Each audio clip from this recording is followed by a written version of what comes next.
Hello, everybody, and welcome to Vicky, Pattison, The Secret To. This week, we welcome podcast host, Masterchef fave, and all-round ultimate foodie. It's Grace Dent, everybody. Woo! Hello. Oh, how are you, Petal?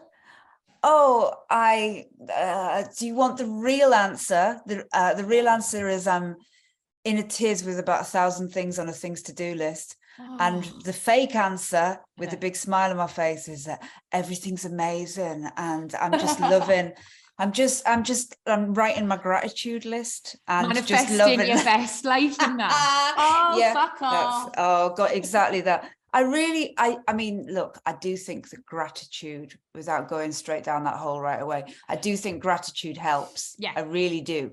I think that if you, when you're feeling absolutely terrible, as you do in the morning, sometimes you do think, God, I'm really lucky that we're not being bombed, you know, when I've got too much food in my cupboard, you know, and all that kind of stuff. But yeah, like modern life is difficult, man. I think there's like a balance, isn't there? And so I often think, so my mom, on one hand, right, she's like positivity, journaling, writes our gratitude, does this, does that. Like if you say to her sort of, oh, something negative, she'll be like, oh, honestly, like I'm just in such a good place, like it's almost fucking annoying, mate, right? But then my sister, on the other hand, who I also love, she's like real, you know, like very just realistic and honest. The other end of the spectrum, my mum. So I like to think happiness has to lie somewhere in the middle, you know, like every day is not rainbows, candy floss and kittens. We all fucking know that. You can't always be grateful. You can't always be appreciative.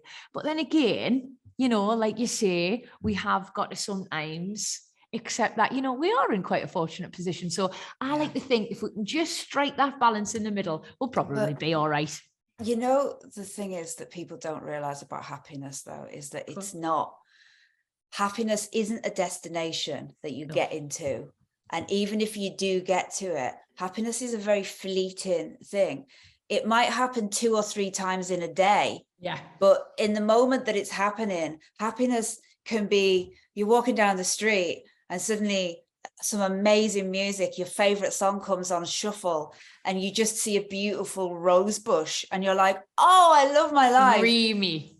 That is happiness. That is happiness. Whereas, you know, the chances are, if you won £10 million and bought that house that you were dreaming of and you thought that was happiness, it would just be a load of hell and a complete nightmare. And, you know, the foundations of it would subside.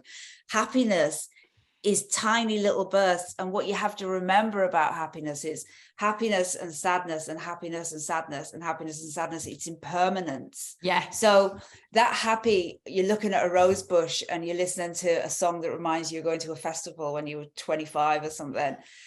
5 minutes later, you'll get into an Uber and you'll be a knob. It takes you the wrong way and you're late for an appointment, and like the suffering goes alongside happiness, and that is your daily Buddhism. Thank you very much. My name is Grace Dent. Welcome to my course. I think we're going to have to call those dentisms. Yes, and they are just serious doses of like honesty, aren't they? Mate, like, but it's right though. And my pal was having a bit of a bad time the other week, and the best advice I could give her, because it was a bit of a shit time, the best advice I could give her is it's not going to last forever. It absolutely can't. And I suppose whether it's happiness, whether it's sadness, whether it's a shit day or a great day, you have to just be very measured and know that it's fleeting. It's never going to last. So just enjoy it or get through it and know that better times are coming, or worse, unfortunately. The thing you have to realize about absolutely awful times in your life, you know, you've been dumped or lost a job or somebody's died, that terrible gut punch of a feeling, even if you were an absolute sadist and you wanted that to last, it can't last. Can't possibly. It will ebb away, you know. Nothing stays the same, and that is life. And that is the beauty of life. It's ebbs and flows, mate. Yeah. So even if you are having a pretty shitty Monday morning and I've forced you to come on my pod, I do think the day could get better for you, Grace. Do you know, right, before we begin, I want to say something huge. We have someone in common. As in like a pal? Or as in like someone in the industry? We have someone in common who has seen both of us naked. I can't actually cope with this. There you go. Have we shagged the same fella? No. My second thing is, it's not sexual. It's not sexual. My fiance just heard that in the background. Absolutely fuming. No, it's not that. Go on then. Right, come on. Who is it? You and I share a very important person. We have the same spray tanner. No, we do. Stop it. We do. We do. You got it. Who have you got then? You got I've got Malika. Oh my god, she's so good, isn't she? She's so good. Oh, to do me and you, two tan people who really like a tan. That woman's got skills. It's funny. You know what, Grace? I actually knew that because I was on Mal's Insta the other day and she's reposted something from you, and I've just forgotten how horrible is getting a spray tan in the winter. Well, you know, that is when you know that you're serious about your dedicated tan schedule. When you are standing in your own living room in a plastic booth having, and I'll tell you which is the worst.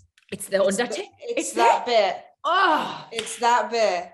I always say that the government could use that as a torture technique where you basically like, I wouldn't give away any state secrets until they got to the bit where they sprayed my underboob from the side, and I'd be like, it's in the cellar. But like, he's in France. Like, I think that that is when you know, as I always say to people, beauty is pain, right? Yeah. And you have not known pain like standing, just being sprayed with like gloop. And also, where does she keep it? Because every time she comes to mind, she's like, oh, I'm sorry, it's a little bit cold today. I'm like, where are you fucking keeping it for it being that cold, Mal? Because it's not like it's just been in your car. This is like sub-zero. You must have had this in the freezer, especially for me, you dickhead. Yeah, do you know the thing is, when I know she's coming to yours, I stick it in my freezer for a bit.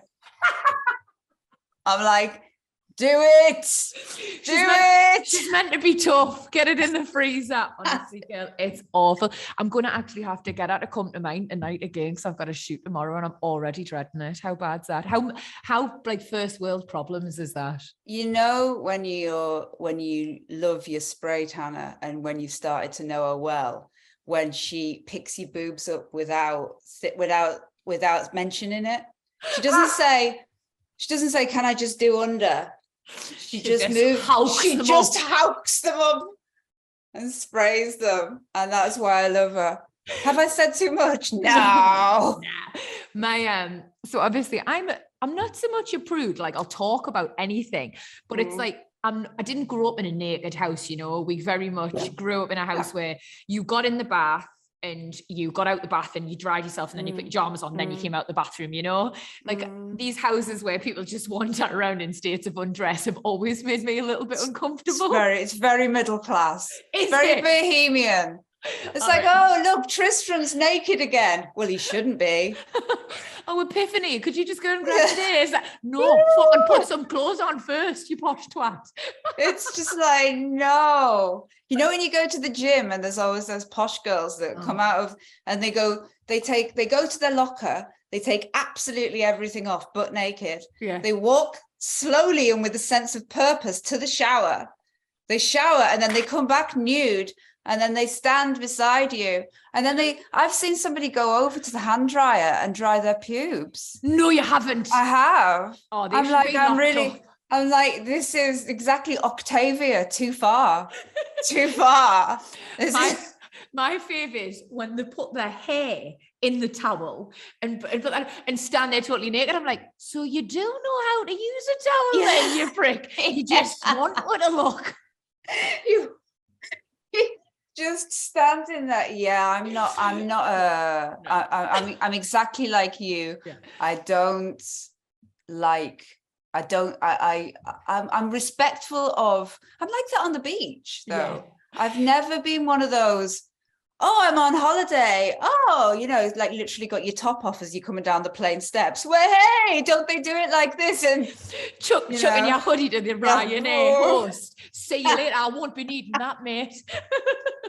No, I am so on the same page. So Mal's always like, oh, I'm like, have you got any paper nicks, mate? And she's like, oh, not the night girl. And I'm like, yeah. Well, I'll just wear some of mine. Then she's like, you can go naked. Yes, and I'm like, I could also fucking run around in the street with my tits out, but I'm not doing that either, am I? Yeah. They've got like a different mindset, these spray tanners. Nothing phases them. But then there's a thing with beauticians that they always say, I've seen it all before. Not mine, haven't. And then there's also that, because like I'm dark haired normally. Yeah. So like I'm quite hairy, like, and I'm never ever, I mean, that kind of body positivity thing just passed me by. I get rid of all hair all the time, I've never take it off. But like you go there and you go and get something waxed, and there's no feeling like going, oh, I'm sure you've seen all this before. And then they're just looking at you going, no. Not you, Wolverine. No, not like you. Yeah, exactly. There's no feeling like it. Oh my God. No. I've never been a one for the old wax. Like, I just can't. Like, some of my pals who, like, I consider to be quite prudish and a bit like me, like, they'll do it, the whole on all fours on the beautician's desk. And I'm just like, mate, just get yourself a Venus and do it at home. What's your problem? Life is too short to be on all fours on your kitchen table with a complete stranger applying bleach to parts. Have you heard of that? Heard of that? I mean, I don't know why you'd ever need a bleached bum hole, but it's never came up for me. If you've noticed that I need to bleach my bum hole, frankly, you are standing too close. And I would like you to move away. Back away from the bum hole. Move away. Oh, each to their own. We all have our insecurities. But we've all got our quirks, but honestly, I just feel like if I was ever insecure about the colour of my bum hole, I'd think I was a bit too bored. I'd think, fuck now. Get something else going on in your life, Vic. Right, I could talk for a full hour about this. So how does a person know that their bumhole's too brown? I can only assume that someone has told them, because otherwise, I mean, I know I know people say, oh, you should get acquainted with your downstairs and get out a little handheld compact and all that. But like, actually, I'm okay. I think I'm all right without knowing what everything looks like downstairs. I think, do these people not have Netflix? Get yourself a Disney Plus subscription and fuck off, mate.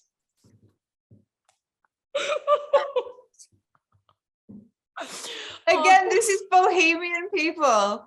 This is why. This is the bohemians. Like, they've got like a mirror on a stick doing some wellness clinic, like workshop. No. Just having like a green juice, like intravenously inserted in their body, talking about their feelings. Honestly, maybe we're just too northeastern. Maybe we're too northern. Right. Yeah. No, I think that is it. I think that people like me and you, it doesn't matter how much we spend our time in the bubble of London amongst these people, it is in us. And even to be northern, every fibre of our being is how we were brought up until we got to media London. And even if you did try to start being airy fairy, boho, and have these be like that, all I need to do is get on the phone to my brother, just laugh in my face. You know what I mean? I swear to God, there is nothing to bring you down to earth faster than having a phone call with your brother or your sister. Like, if I so much as have a different inflection, Laura will be like, "Oh, Danny, that's her husband. Listen to how Vicky says this," and I will get grief. And I love that I have that, I'm always held accountable. I'm always kept really grounded. But once in a while, it would be nice if she'd let us have one thing. I always say I live in hope that one day my family in the north will treat me like the star I think I am inside my own head. I was just jungle. Give us some credit. Just 5 minutes. Just let me get off a first class carriage on a train without going, have you got money to burn? Just let us live. I loved that when Kim Kardashian said that. She got accused once of, basically she took a photo of a selfie of herself with a baby, and the baby face looked a bit weird, so she just cropped it out and put a photo of herself looking gorgeous, and everyone was slagging her off, and her response was, can I not live? Which is just fantastic. I mean, she's an icon. Oh, I love Kim Kardashian. I love the Kardashians. Like, my moment of joy each week right now in these dark times is that on Disney, the new series is back. I could watch Khloe and Kim and Kourtney faffing around, and Kris in those big, beautiful mansions, having boyfriend problems, and like Kim just trying on these really stupid, mad outfits and standing there going, we're all really worried about Khloe, so we're gonna have a girls' night, just a simple girls' night, and then it'll be like a £20,000 girls' night with a private chef, and then Khloe turns up. Khloe's just getting smaller and smaller, isn't she? But her hair's getting bigger and bigger. She's getting bigger and bigger, and she's like, when we had the surrogate baby, I didn't realize that Tristram was, and there's just always this amazing, because that is my moment of happiness. But I love it. I think what the Kardashians brings me, and I'm sure you can totally relate to this, is like, everybody assumes that they've got all this money and like they don't work hard, so their lives must just be really easy. And I think, sometimes more money, more problems. Yes. Because I'm not suggesting for a single second their lives are super tough or they're down their minds, What I am saying is, doesn't feel like they can get the whole home life situation right, fucking, I'm not saying I do actually feel a little bit bad for Khloe. Like, she's clearly in love with that fella who's not very nice to her, and that's not nice. And God, I don't want to say anything disparaging about Kanye, because I know he's got his own demons, but fuck me, having him as your ex-husband can't be nice. Yeah. So sometimes I just think, I watch that. They're fascinating. Yeah, they're absolutely fascinating. And I think that, and again, talking as Northern women, all the way through with Kim Kardashian for the last decade, I've always defended Kim Kardashian for the way that the glamour, the way she does glamour is a glamour that I understand, right? I don't do kind of hanging around. I'm not going to go to a party in athleisure wear with like no makeup on, you know what I mean? Because I look like a shoplifter, right? I like that. That's what I look like, right? I'm a Northern woman. I've got that face, and I have two ways of looking, and it is right? The whole, all the plates spinning at once, diamonds, spray tan, rings, like waist, hair, right? That. Or my other way is in bed, right? Two ways. Homeless. That's it. Yeah. And like, I think that when Kim came along, she has, I don't know how much of it is natural, but the big bum, the little waist, the big boobs, the kind of the hair. I'm going to hazard a guess that none of it is really natural, actually. I know. I think I've got to say, I think the bum looks, say this again, I think the bum looks sore. I think it looks quite sore, doesn't it? The way that it's... I mean, there's two ways to look at it. One is like, it looks like it could burst at some point, which again, I agree with you, painful. Another time, I bet you when she falls over, it's not so bad. Yeah, I know. Looking at the size that she might practically bounce back. This is it, but they're also little as well, because I think she was, look, we've gone down a Kardashian hole. I think they're all about 5 foot. We're not the only ones. Oh, I know. No, it is funny. It's funny how what the Kardashians kind of provides for women,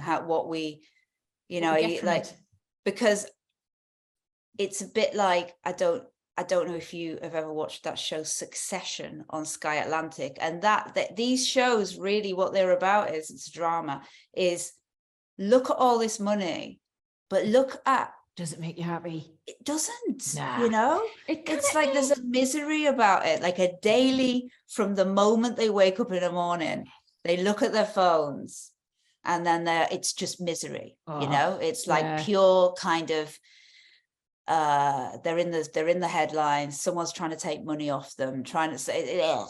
So, it's just a constant, like, twisted cycle and obsession. I did actually meet Kim Kardashian once. No.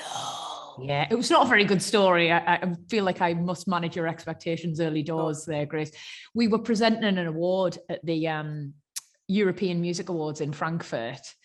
And we were just practicing, you know, walk out, blocking it, all that shite. And then they just pushed us to one side because she arrived and it was more important for her to practice than us, you know? Yeah. So we just got moved to one side and she just came out and she said, sorry, guys. And we were all fucking absolutely shocked to silence. Yes. Like, no, it's fine. Go ahead. Yeah. Mrs. Kim. And she is absolutely the tiniest person I've ever seen in real life. And the bum, you know, I made it, it's not, doesn't actually look that big in real life. Yeah. She just was perfect. A little perfect package, obviously. But yeah, she just seemed really sweet and unassuming. I love that level of fame where people are just stunned. Right? Yeah. Because like me and you, again, you're living in the bubble of London. Yeah. And every time me and you go somewhere, you kind of see famous people. I still get excited, do you? I do get excited, but it's weird how a lot of it is just blasé, because it's like you kind of, and I don't want to name those celebrities, but there's thousands of them in London and you're a bit like, you're always meeting them backstage, but then somebody will come in along and everybody just loses their shit. Like when I've been recording something and like the hairy bikers turned up. Oh, people couldn't speak. People couldn't speak. That, the hairy bikers walked in and people were like, blah, blah, blah, blah, blah. Yeah, Stephen Fry. I did a thing with Stephen Fry and all I had to do was go and make him a cup of tea. Yeah. I couldn't remember how to make the tea. I was like, what goes in what? And I remember coming back out. This was just recently. I came out and I said, hello, and then gave him the tea and called him Stephen Fry, as if like did you full name? Full name. Somebody goes, Grace, we just do full names today? And I'm like, you know, it's just that level of, it's funny, isn't it? Honestly, I was going to ask who yours was, but yeah, Stephen Fry's absolutely amazing. Like, he's my dad's like 110% man crush, mate. Like, I think he would completely lose his shit.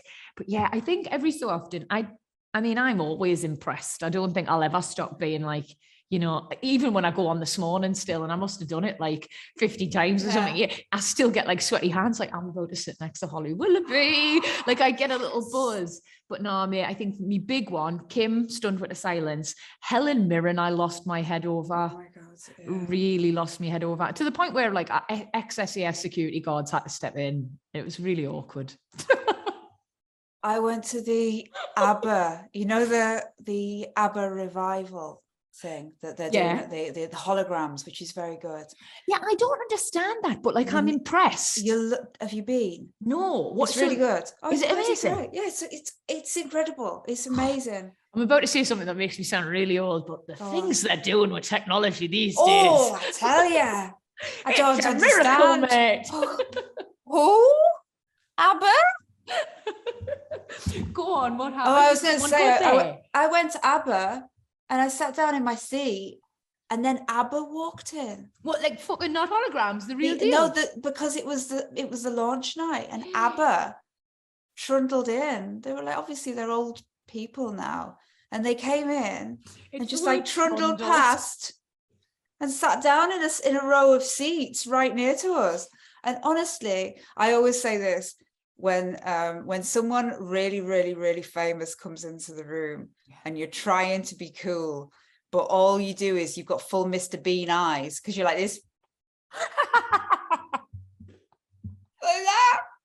It's like one of my, you know, M people. Yeah, Heather Graham, Legend. Heather Small. Smalls, that's it. Heather Legend. Small. Heather Graham was from what was it, Austin Powers.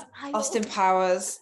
Heather, like, I was in a restaurant with my friend, and Heather Small came in, and and my friend just really, really, really loves Heather Small, and I had to literally physically restrain my friend. I was like, "Well, sit down." People stand up and start gravitating towards this. If I just touch her, they're the sun, and we're just completely powerless. Do you know what? I feel like my dad's had a lot of airtime on this podcast. He doesn't often, but she's his real crush. He absolutely loves her, yeah. One of my words of advice, and this is one of my most profound words of advice. Go on, girl. If you get asked to do karaoke, and you get to choose an M People song, because Heather, what's the reason? Heather has got she's got a deep voice. So anybody, no matter how drunk you are, you could nail "Moving On Up." Moving on, you're up, done moving wrong.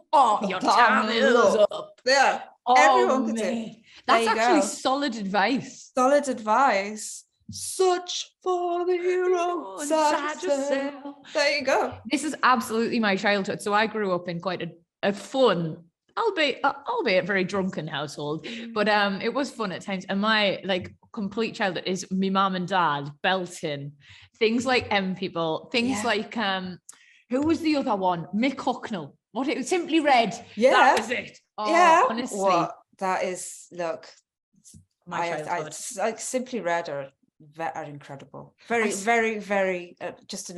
Was it the Stars album? I bet it was the Stars album. It was a lot of that. There was a lot of Fairground as well. I'm not gonna lie. Yeah. A boom, boom, boom. Yeah. Something got me started. I give it all up to you. Yes, I give it. There you go.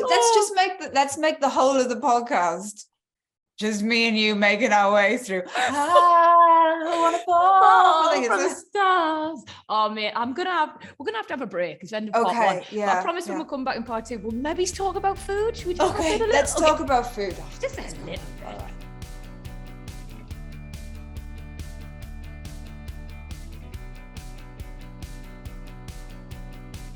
Hello everybody and welcome back to part two of Vicky, Pattison, Secret 2. I'm joined by fellow Northerner, an all-round absolute mega babe, Grace Dent. Hello. How are you? Oh, that was sexy. Hello. That was sexy. Hi. Hiya. Hiya. Hiya. How am I? I'm having an absolutely. I'm having too nice a time. Yeah. You know when you're just speaking to somebody that you could just go down. You could just go down Asda with. Now we could just literally go down Asda and have a little look through the George clothes. Fucking love Asda. And exactly. I've got that kind of kindred spirit thing going on. Well, yeah. Did I hear you are from Carlisle? Carlisle. Yeah. So I once my Carlisle claim to fame story. When I was younger, about 18 and stuff, before I went to uni, I used to sell shots in clubs and bars. I know, yeah. And the fella I worked for was branching out, and he put us in Carlisle one night. Oh my God! And honestly, that must have been It was an eye opener. Don't get us wrong, yes. But it was absolutely wicked. This is long before the days of Geordie Shore or I'm a Celeb or whatever. But because I was somebody new in Carlisle, oh my God, everybody treated us like a bit of a celeb. Yes, I loved it. I had a great time, and I made a fortune. This is it. You for that night, it was basically you were like Princess Diana or Pamela Anderson. That's how I felt. I had big Princess Di energy that night. Yeah, it's like new person, no, not related to any of us. That's how I felt, mate. But I had a good time. So what took you then? What took you from Carlisle down to London? What inspired you? Were you always banging into your food? What was the catalyst? I wanted to go to London from I was a tiny little girl. I lived on a terraced street right near the train track of the West Coast line. You know, the West Coast that goes from Glasgow to Euston, and it goes through Carlisle.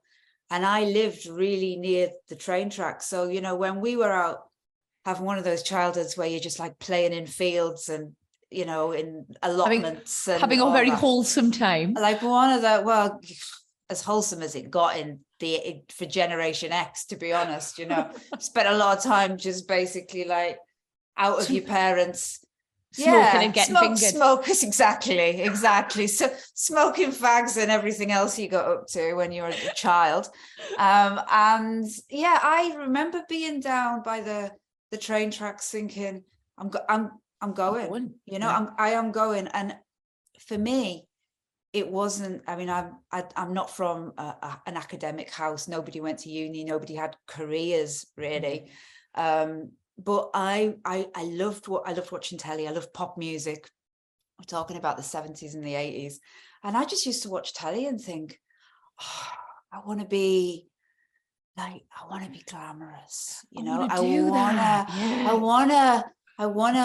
want to be standing with a microphone in my hand, and I want to write books, and I want to write for newspaper. I don't know what it was I wanted. You just wanted to do things. I just didn't want to stay in Carlisle with I didn't come from, with regards to food, I didn't come from a background where we didn't holiday for 3 weeks in Provence, in the summer, trying the cheeses and local wines. Exactly. I didn't grow up in a house where we traveled abroad or we bought the very best of things. I think there's a very tried and tested way that a lot of people that are in the food world, they always go, oh, I learned to cook at my mother's knee when we were away for the, in our cottage in Rock during summer, all that kind of thing.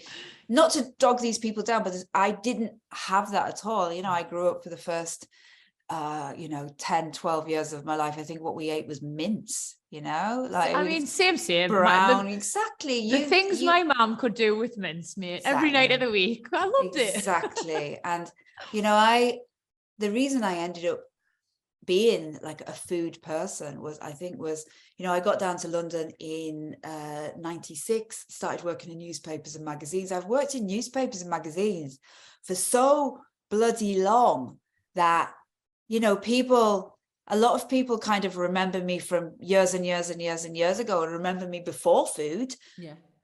I always wanted to write about restaurants because I think that walking into a restaurant, I used to love clubbing. I used to love going to nightclubs. I used to love going to bars when I was younger. I used to love going to Ibiza. I used to love doing all the things that young women did. And then as I got older, I realized that nothing really tops the restaurant, you never know. And in London, it's very good throughout the country, but in London, hundreds and hundreds of new restaurants every year rather. You're spoiled for choice. And it's that you never know what you're going to get every time. And, you never know what the scene is, what the crowd are like, what the clique's like, what the menu is like, what the food's like. And all those things are important all at once, And I always knew that I was really good at explaining a restaurant. I'm good at explaining things in general. That's what I'm good with words. That's one of my only skills.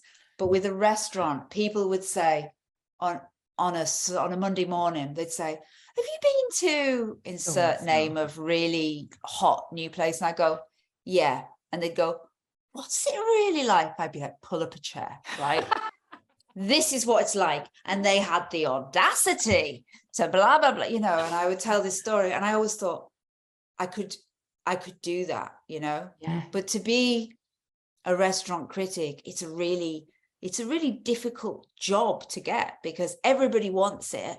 Well, I'm not surprised. It's basically like earning a living from like going nice places, eating great food for the most part. Like it sounds like pretty much a dream job. It is a dream, on some levels, it is it's the greatest job in the entire world, right? I have to write about at least 52 to 53 restaurants, 54 restaurants a year and more. And so I have to go to a lot more. So maybe I have to go to 100, 120 or whatever to make. Well, that's like 2 a week, realistically. Oh God, yes, completely. And it's obviously I have an expense account. Oh, babe, do you know what? It's such a hard life, isn't it? It's horrible. It's horrible. Someone's got to do it. My life is so these things, it's like complaining is like complaining about being like Liz Hurley or something like that. It's not. However, the reality of the job, and this is what nobody wants to hear, so I always keep this bit very short, but I could talk about it for hours and hours and hours. The reality is it is never ending, you know. You never stop having to try and make reservations for restaurants, trying to get into restaurants that there's no spaces. And you're trying to get in anonymously, and then you're going down and nobody really wants you there. And sometimes you're having to eat dinners that you just don't really want, and and trying to not get gout, Do people still get gout? I really thought we were done with that. I know. I think, Vicky, you need to realize gout is real and it is out there, right? Struggle of gout is very much prevalent. People think that gout is like one of those things that Elizabethan people got, along with like sweating sickness, typhoid. It's like, and what they don't realize is they eat and drink, and then suddenly their hands go like that and they've got gout. And I'm like, no, not today, Satan. Not getting gout.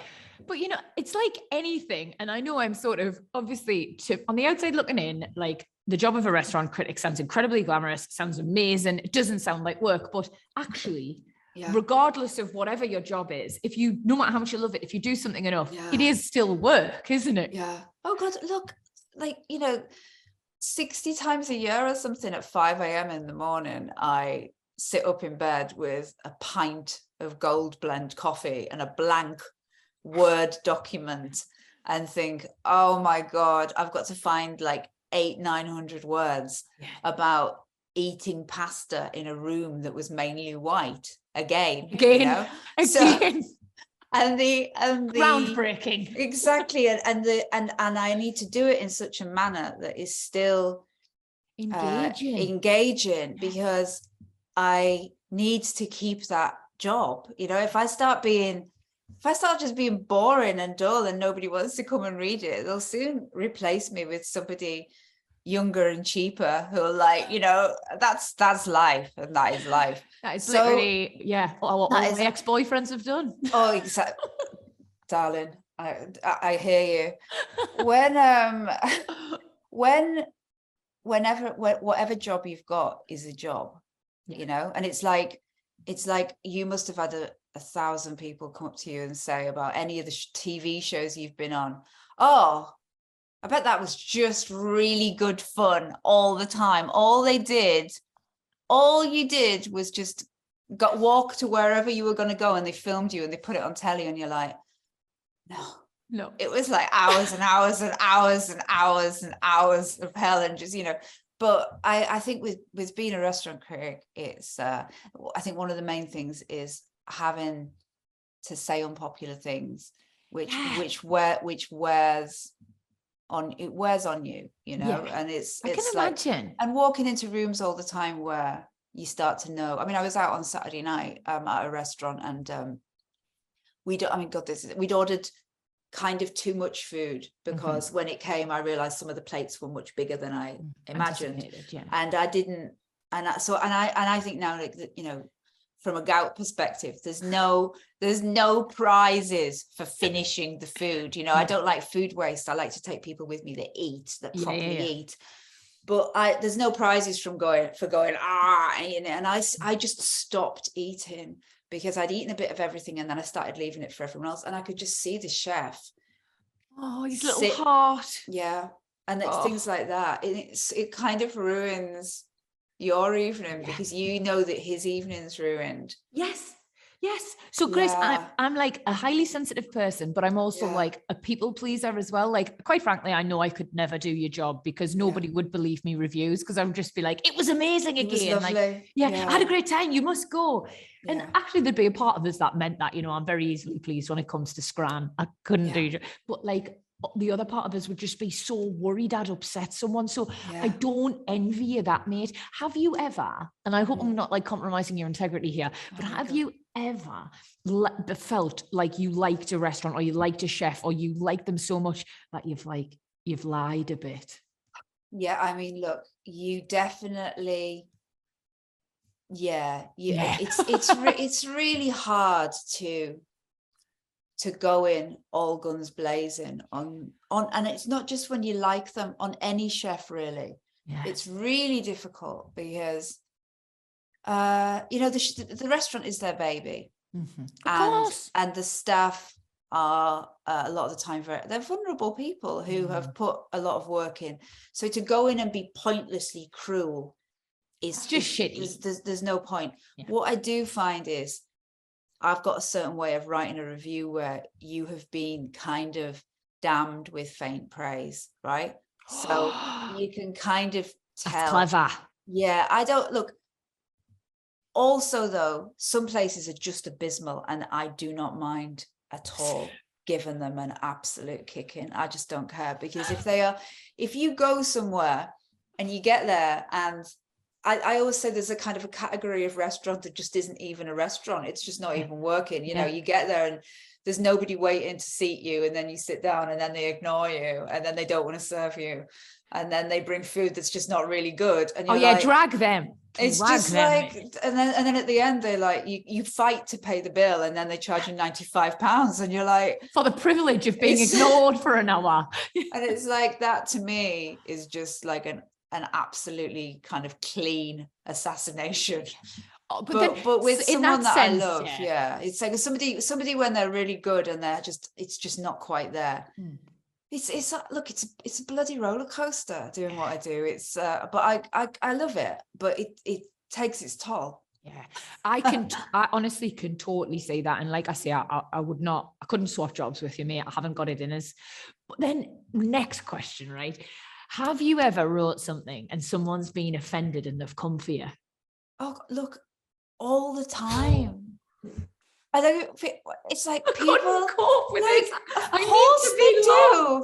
course they do. When I first got this job, it was like, I mean, I'd had a pretty bloody good life in London anyway, working in media, and then I get this job, and it's like suddenly the keys to London. See, I think the keys to London. I'm invited to everything. I'm invited to every party. I'm invited to every award ceremony, and I'm like, oh my god, this is amazing. And then I realized I can't bloody go to any of them, because the moment I walk in to the drinks reception, what you've got is chefs on their night off who are like 9 drinks down, who then want to come and go, I'm not angry. I'm not angry. What I'd like to do is thank you for your feedback. You know, that kind of begrudging thank you that you kind of, feel as if honest criticism makes me grow and all that. All that. They just want to swill you. They want to throw a drink at you. What they want to do is basically bundle you into a wheelie bin and push it into the Thames. And what they're copy of the Guardian, fucking have that.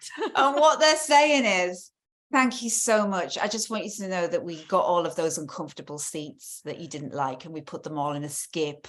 Thank you. So anyway, I started to find that it's hard because people are bloody passionate, and they remember and precious things. And sometimes it's not the chef as well, and it's the chef's family. And again, I get this: if you are married to a chef, you are accepting the fact that you are marrying somebody. You know, he might have taken on some amazing gastropub in the middle of nowhere, and you've got a cottage nearby, and you never see him. You know, and you've uprooted your whole life for him, and your whole life. Your whole life, and the only time you ever see him is when he turns up with a load of aprons that smell of lamb fat, and that's your responsibility, right? And you've had a baby with him, and you've never seen him at all, and then he's put everything into this bloody pub, and then I've turned up and I've said, oh, it was lovely, it was fine, it was nice, but service wasn't great and the food was cold, right? That is when, I mean, I don't go on social media really at all, because probably for the best, if I'm honest, Chris. 3 o'clock in the morning, you're like, there's some woman just got on Twitter going, and I like Jimmy after a couple of too many glasses of Pinot. I think that I mean, it's hard. It's really hard, and Yeah. So I always say, you know, if I go to any of these parties, like always have flat shoes in your bag, because quick getaway. like, yeah, so that because I go in and I've got like, because I love the stiletto, and I've got these like really high heels on, and then before you know it, I'm like, shit. And I just like, I'm back out on the street just with an Uber going, Uber, that's trying to get. No. Oh, I can honestly, I mean, I can imagine, and and I think like you say, you do a very good job of sort of like being honest, but also never being like unnecessarily scathing, and that's probably why, you know, you are so well respected, and you're still working and stuff like that. Because sometimes in the films, like that's my only experience with like film with restaurant critics, they just seem so mean. Like, you know, they paint them as absolute like caviar consuming dragons. Well, you know, I think that, and also, you know, the critics themselves, for like in real life, for a long time with MasterChef, there used to be the old guard of critics. They're kind of an older, and you know, and they were a bit more savage. Do you think? Yeah, Grace? they were. I mean, I think that it like, look, it all buys into itself. I think that if you go on MasterChef and go, this is the most disgusting souffle I have ever had, it tastes of soil, you are, that's great telly. Yeah, but you're also a bit of a knob, aren't you? Yeah, exactly. But like, I remember when I was a little girl, that's what I saw the critics were like, you know. And I remember like seeing these people going, this is the most disgusting, and you think, and the first thing you would shout at the television is, mate, you're eating fine food, you know, as a job. So what I do think is, you have to just keep it. You have to keep it. You've got to remember that the people that come through the doors are not like, I remember you've cooked for me, right? Oh, sorry, all right, Grace. Yes, yeah, you are. Okay, thank God. I was very nervous. Darling, I remember very specifically. I can't specifically remember what you made me, but like, I remember you coming in. I remember you were very nervous. I just spent the whole time sweating. I was, for 3 months, I think all I did was sweat on MasterChef. Well, look, and this ties into what we're saying. On MasterChef, I'm very, very respectful of how tired people are, and how tired they are, how exhausted they are. They've been away from their families and their friends, and they've been probably living in like a little hotel nearby, and thinking and making the same dish again and again and again, and they come in and then they see me, and sometimes it's real make or break that moment, you know. So it's trying to be supportive and constructive, and still make good telly, and not be a knob, but not, it's hard. Yeah, but like, I mean, look, I think MasterChef, do you know what I remember about you most specifically? Go on.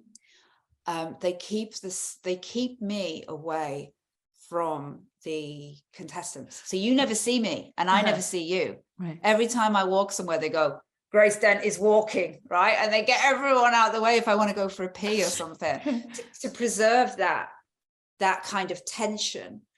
And what I remember about you is that I could hear you at every point. So like, I would like be in one studio and I'd go, I can hear her.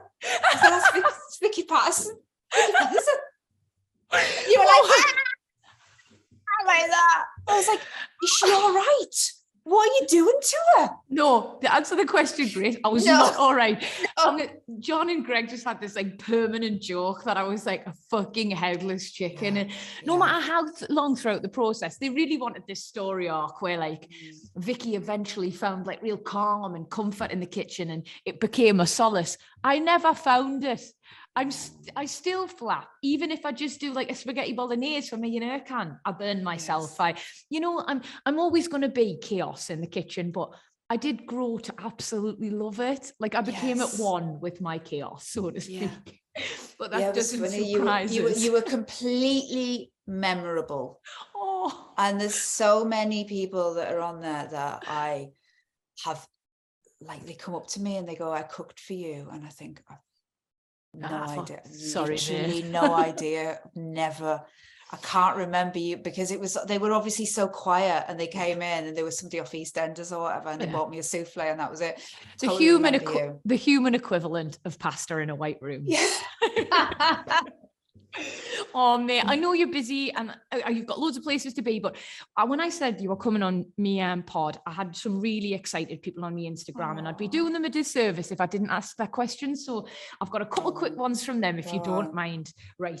Somebody wants to know, if you would have the ultimate dinner party and you could invite 3 guests, dead or alive, who would they be? Liam Gallagher. Brilliant. Great start. You don't want peace, you want problems, I'm assuming. I want Liam Gallagher. I'd have Nigella. Absolutely. Very soothing, very sexy. It all ends in an orgy. Yeah, exactly, hopefully. Liam, Nigella. I know we need somebody to diffuse all this sexual tension. Ed Balls. Yeah. Liz Truss. No fun had at all. No, Liam Gallagher. No, right. And the third person, I think I'd get somebody who, like, I'd either have you, because I think we would have an absolute laugh. We would have a good time. Or another Northerner. Go on. Scarlett Moffat. Oh, do you know what? I would happily forego my seat for Moffat, because I think she'd be great. But could we both come? We'll just share. Both of you. All 3 of us. I'll just sit in a row with sprayed hands, long hair, just talking about Asda. Liam will be bang up for it. He'll love talking about that. Nigella will be going, what is this? Asda? What is Asda? She will be, but then by the end, I hope she wants to come with her. Yeah, she will. She'll be down that. She'll be looking for those yellow stickers, those reduced stickers, those whoop stickers. She'll be going, oh my God, look, it's a Thomas the Tank Engine cake for 69 pence. Off her head on Blue WKD. How marvellous. How marvellous. Right, last one from lovely podcast enthusiasts is, what's your favourite weeknight dish to cook? Oh God. I think somebody really likes the idea of you hunched over a pot noodle. Do you know, the thing is, I'm one of those people that I got an air fryer. I've just got one. Right. I've not used it. Is it so good? You know, I think that your life is in 2 stages, right? And one is sex, drugs, and rock and roll, right? All night, you know, going out on Thursday and coming back on Monday, and you get through that, and then you go into your air fryer stage. Air fryer phase. Yeah. Oh, I'm fucking in the air fryer phase. And the thing that I've found with air fryers is, like, if my partner comes in and he's like really hungry and I've literally done nothing, you just make the biggest, butteriest, mayonnaiseiest, like ketchupiest something sandwich with the butter on the outside, and then you air fry it. So it just becomes like the world's biggest, you know, like a Breville. Oh yeah. It becomes like the world's biggest Breville. And that is my tip. It looks as if you've done something absolutely amazing. And what you've really done is just make a big sweaty cheese and pickle sandwich with loads of barbecue sauce, and then all the butters, and then you just present it, and that's it. That's happiness. You could have spent 3 hours making beef bourguignon, and they would have went, oh, stew. Is it stew? It's not like my mum made it. Why have you put is that, do you know what I mean? Yeah. Whereas if you just make, so that's what I've been doing. It's winter at the moment, so I'm going into that slow cooking, fast cooking, like slow cooking sometimes, but when I want to like ramp my life up, the heady world of fast cooking. Do you know what? Honestly, you've got me so fired up. I'm getting that air fryer out tonight. Oh. Do it. Anything that's in your freezer, that's been sitting there in your freezer and be air fried for like literally 6 months, and you're like, I can't be asked to put the oven on for this. just air fry it, and then just bring it out for your partner and put it all, you know, people say, call it picky tea. I've always called it northern tapas, napas. Put them all on a tray and then just go, like, my bloke's not northern. Voila. So like, you just go like, like that. And it's like, here we go. It's corn sausages with barbecue sauce. Voila. Bon appetit. Oh mate, honestly, those are my favorite types of teas though. And I go full northern mam, picky bits, get your picky bits out. Just get them. I'm gonna have some for tea tonight. Before let's say goodbye to you, Grace, and it will be very painful goodbye because I think I've fallen in love with you a little bit. Here at Vicky Pattison, The Secret To, we always ask our gorgeous guests to give our lovely listeners a little pearl of wisdom. And I could have asked you a million things. You seem very wise. You seem incredibly wise. Yeah. I've been around the block a lot of times. That's it, girl. Rough paper rounds. I rough paper rounds. I always say though, I'm like one of those insects that after a nuclear war, the dust would clear and I would just be here going, all right then, just put my false eyelashes on. I've literally just done a show with Sue Pollard and everyone gets really worried. They're like, oh, is Sue okay? Is Sue going to be all right? Someone check on Sue. I'm like, if there's a nuclear explosion, it'll be the cockroaches and Sue. No one needs to worry about her. She's still be like, aya. Yeah. All right. She's hard as nails, that woman. So I totally get it. But I think your secret has to be based on our little northern roots and everything you've said. I want to know what your secret is to making an entrance. Oh, it's a good one. Oh God, you know, I have to make an entrance. Yeah, why not? Quite a lot. And is it quite nerve-wracking walking into a new restaurant?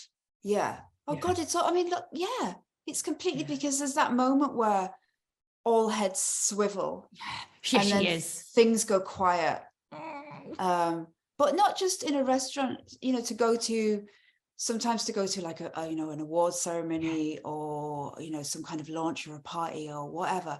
It is nerve-wracking. And, you know, I always say, sometimes you really, really, really, really don't want to do it. And you're standing outside and it almost feels like bungee jumping. Do you ever feel like that? No, I get it. When you go into something and you're like, oh God, you would give anything to just walk up the street and go to Wagamama by yourself. Do you know what I mean? And just sit there, crispy squid, and just go home, you know. But sometimes you have to do it. And I always say, well, I sometimes go into my own head and I go, for the next 10 minutes when I go through the door, I am going to play the part of Grace Dent. Oh, babe, that makes me half a little bit sad. And I'm going to, no, but it's true. You go and you put your shoulders back. Yeah. And you just put the smile on and you've got to play the part of Grace Dent. How would Grace Dent, if you were in a film, imagine you're in a film. You're in a film called Vicky! Exclamation mark. Oh yeah, don't forget the exclamation point, babe. It's all in the punctuation. And it's almost like you have to fake the being in it, and what you'll find is it'll get into your soul and you'll be okay. I almost think I have to kind of go shoulders back. Fake it till you've got to and always be a little bit late. You don't want to be that person that's like standing at the bar, because then when everybody gets there, because then you'll have to do 3 times the amount of socializing. Okay, it's a good one. Because you'll have to then greet every single person who comes in and introduce them all to each other. No, you don't want that. You're going to go in 25 minutes late, half an hour, shoulders back, spray tan, face on. You're going to walk in. Always have an out as well, right? Firm out. You're going to have a firm out. You're going to work out who you really need to speak to in that room. Yeah. Might only be about 4 or 5 people, but you really if you're going to get through this event, and you're going to walk in and you're going to be high impact player. That's what I always say. You're a high impact player. And you're going to go in. You're going to go, you're going to go in. And you got the people that you see, you're going to be, hello, blah, blah, blah, blah, blah, blah, blah, blah, blah. And then after you've done what you need to do, you can go. Anna Wintour goes, you know who I mean? Anna Wintour goes from the start. She goes from the beginning of the event. She walks through going, hello, hello, hello, hello. And then just walks out the back door and gets through the kitchen and leaves. I mean, that's what we all need to aspire to in terms of social interactions, isn't it? To be, and Anna Winter has a level of efficiency. The problem is that it's really tempting, especially if you're from like a background like me and you, to think that you have to stay, you know, at an event, as if there's going to be a prize handed out for being that person that's still against the free bar at the end. And like, you know, people like me and you, like the idea of growing up, there was never any free bars. So when I first got to London, and there'd be like suddenly like everywhere you went, there's like £5,000 behind the bar. I used to think, God, if they did this in Carlisle, people would die every single night.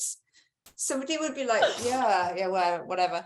So yeah, I think that it's all about, God, this sounds so boring, but events are sometimes when you need to go out, it's all about control and going, I'm going to do this, I'm going to do this, I'm going to do this, I'm going to do this. And then I'm just going to, I never say goodbye. Do you say goodbye? No, so that's something I've started as I've got older. Like I've realized, because I used to always want to be the last one standing. And it wasn't even about like, you know, what people thought of us or letting people down. That was just for me. Yeah. You know, I wore it like a badge of honor. But now from the minute I get somewhere, normally pretty much have a desire to go home. And so now I just literally say to Erkan, I send him a text if he's not right next to us, you know, or I'm going and I'm not saying goodbye, because that's going to, then people will try and convince us to stay. It's going to add an extra half an hour on me night. There'll be someone I've missed out. So effectively I'll offend someone. I'm just fucking going. And I read somewhere as well, people who don't say goodbye and do the old backdoor exit, apparently they get something like an extra 5 years of their life. I'm 100% with you. You're the worst otherwise. My partner's family are French, right? So it takes them 4.5 hours. How many fucking kisses do you need? 4.5 hours to leave anywhere, right? Because what they do is they say we're going, and then the entire party moves into the hallway where they all stand there saying goodbye for another. And I got so tired of that once, that we were all standing in the hallway saying goodbye. And eventually he texted me. He said, "Where are you?" I said, "I'm at home." I'd gone. I just left. I left the party and I got on a train and I managed to get back, and I was in bed in pajamas. I thought, no, this is it. You got one chance with this goodbye that I'm going to do. I'm not sitting around any longer. I just like to bang, go. Honestly, I remember once, right? This is when I was really young. I was going out with the footballer who played for Newcastle. He shall remain nameless, mostly just because he was Argentinian and I'll butcher it if I try and say it. But yeah. And we bumped into his family in Phoenix. And I said there was about 8 of them. And they do something like 4 kisses. So I hadn't got around all of the family, giving them all before he'd started to do his goodbyes. And I just had to go back round again with all the kisses. And I thought, no, I cannot do this. I cannot be necking on with Venezuelans my whole life. I cannot do it. I'm out. So that was the end of that relationship. I love a fling where you never actually learned how to say their name properly. Oh yeah, it was very short-lived. I'm sure I was memorable for him as well. Mate, what an absolute pleasure it was talking to you. Oh, darling. I hope you have a good week. I hope we'll have some more of those highs. You know, look, fleeting happiness moments. Well, look, this was one. This was one. This was it. This is what I mean. This is happiness. This is 2 people being happy, having a laugh, connecting, and then you hang up the call, and then 5 minutes later I'll be like fighting with a cat litter tray. Oh, absolutely. And that is sadness. But listen, if you ever want to go to a fancy restaurant and utilize the free bar and not say goodbye, you know where I am. Darling, I think that we could paint the town red in an amazing way.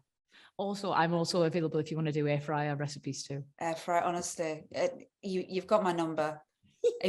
Honestly, anything you want to put in the air fryer, you want to run it past me, just literally ask me and I'll be like, yeah, stick it in. I feel like anything goes in. Anything goes in. Sounds all right. If there's a fire, don't blame me, but yeah, give it a go. 7 minutes on 200. You heard it here first, guys.